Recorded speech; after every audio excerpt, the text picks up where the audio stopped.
Today I want to talk about something that I think is not only extremely practical, but truthfully very, very liberating. Because saying no to something when it comes to making a purchase or choosing to declutter something is in reality choosing your peace over these possessions. And from my own personal experience with this, it is such a beautiful and, like I said, very liberating thing. Today I'm going to share with you 20 common things that I believe you just don't need. Now, of course, this is my personal list. Like I said, this is what I believe you don't need. If there's something on this list that is something you own and you love and you're like, hey, why is she saying I don't need that? I do need that. I use it every day of my life. And maybe for you, it adds tremendous value to your life. And by all means, please don't declutter something that is valuable to you. If nothing else, I hope that this list serves as something that just gets you thinking more about the items that we possess and start to question all of the purchases that you want to make and the things that you're choosing to hang on to, and really think about the reasons why and if these are truly items that you need. One of the biggest mistakes I made when I started decluttering was thinking that I needed more containers and bins and baskets and storage solutions to organize and tidy all of my stuff, but really I just had too much stuff. Of course, you're going to need to store certain things and you're going to need to organize certain things in your home. But if you do that before first getting rid of everything that you don't need, you're going to be organizing and storing a lot of junk and a lot of clutter. So take it from somebody who has learned this the hard way. Don't go out and buy more organizational tools and storage solutions. Declutter everything first, and you'll find that you probably don't need as much storage and organizational stuff as you thought you did. I have probably spent so much money on planners over the years. It kind of makes me sick to even think about it, because 10 times out of 10 I never finished using any of those planners. They never fulfilled the beautiful intention that I had for them, and I always had good intentions for planners, but most of us, I think, we buy these expensive, beautifully designed paper planners and we start using them and then they just don't really fit our needs 100%, and so we kind of fall off of it, and it just becomes, for me anyway, it was like this vicious cycle of I'm gonna use this planner, it's gonna keep my life organized, it's gonna be great, and then not even halfway through, I didn't make it very through any of these planners that I would purchase. I just stopped using it. It didn't work the way I thought it would. Guess I didn't really need it, is what I'm saying. I now use just a simple bullet journal for my everyday notes and keeping track of like my calendar and just very simple basic to-dos and things like that. But all of the money wasted on these fancy planners, I just didn't need it. And I don't think you do either. If you have kids, then you know how many toys they get from birthday parties and holidays and just generous family members. It can become so excessive so quickly. We personally, my husband and I, hardly ever, if at all, buy toys for our children. And that's simply because they have been gifted more than enough over the course of their short little lives so far, and they continue to be gifted so many toys. I've noticed with my own children, they thrive with less toys, they play better, and it's just not something that they need a lot of. Your kids don't need a ton of toys, and your home doesn't need a ton of toys cluttering it up. Technology now is one of those things, especially with smartphones, that is just constantly evolving so quickly, and feeling like we need to keep up with the newest piece of technology is, I think, a common feeling that a lot of us have. Honestly, if your phone especially, I mean, this applies to all technology, but if your phone is functioning and working the way that you need it to as a phone, there's no need for constantly upgrading. You just don't need to spend that money, and you don't need to continue to feel like you need to buy into the newest thing all the time. If the only reason that you're purchasing a clothing item is because it's currently trending or in style, then maybe rethink that purchase. If a trending clothing item is on par with what your style is, then by all means, if it's something you love and you think you'll wear all the time, there's nothing wrong with that. But I think for so many of us, we think we like something because we see it everywhere, and we're so influenced by everything we're seeing on social media and what celebrities are wearing and all of that, that we can almost think that, oh yeah, I do like that, that is my style, but really it's not. And we've lost so much of individuality and authenticity and uniqueness in our own personal style and what we actually like to wear and feel good in. So I'm gonna go ahead and say you probably don't need whatever clothing is trending right now. You also probably don't need a different type of purse or bag for every possible occasion. I know some people love purses and it's more of like a collection type of thing. And again, like I said at the beginning of this video, if that's something that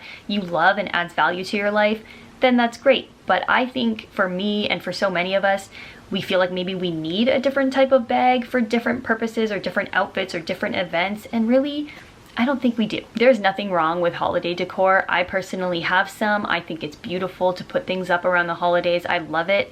I also don't think you need to go out every year and purchase new holiday decor every single season. It can be tempting, especially if you're out Christmas shopping and you see all of these beautiful new Christmas decorations, things like that, but you really don't need it. This past holiday season, last Christmas, I kept my holiday decor really minimal, and it was so beautiful because it was easy to put up at the beginning of the season. It was so easy to take down, which was an amazing feeling. And I made a point not to go out and buy any new holiday decor. I just didn't need it. I had more than enough. Similar to that is just any cute decor that we see when we're out shopping. It can be so easy to see something in a store and think this is adorable or this is beautiful. I could display this in my home somewhere and it will look great.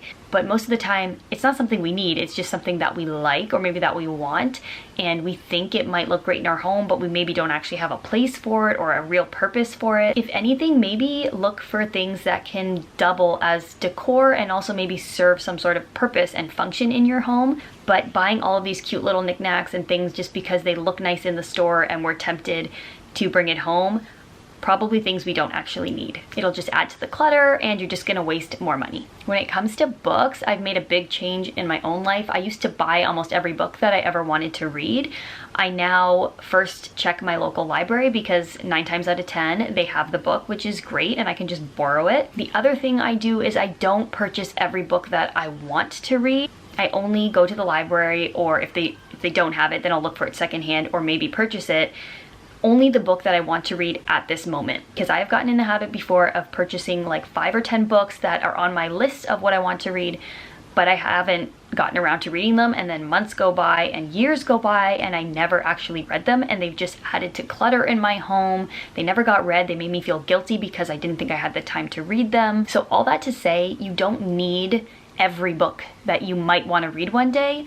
Maybe just the one that you're reading right now. There are endless beautiful, funny, cute mugs out there, and I don't know what it is about mugs. We all kind of have this thing for mugs, but you probably don't need more than what you already have. If anything, you probably have too much. So I'm gonna say you don't need more mugs. You can probably declutter some of the mugs that you do have and just use the ones that you really love, because sometimes we have this beautiful collection but none of them get used because we always stick to the same few. So declutter some of those mugs and try not to buy any more. If you have any exercise equipment lying around your house that you're not using, feel free to let that go. And before you go and purchase any exercise equipment, make sure that you're actually going to use and need it, because I know for myself, it's not the equipment that's gonna make me exercise. So if I am feeling stuck in a rut and I haven't been exercising, the first thing I'm gonna do is look for like YouTube videos of exercise routines that require no equipment and start there. And if I can get myself into a routine of exercising regularly and then maybe thinking, oh, I could use this piece of equipment to add to my routine, then maybe I'll consider it. But I think a lot of us don't actually need more exercise equipment. We need to get exercising in the first place. If you have any of those like store specific credit cards or loyalty cards, not only is it adding to clutter in your wallet, but it's probably costing you more money because you feel like, because I have this for this specific store, I should probably make a point to shop there and use the loyalty points or whatever it might be. So do yourself a favor, maybe cancel those credit cards, chop up those loyalty cards, toss them.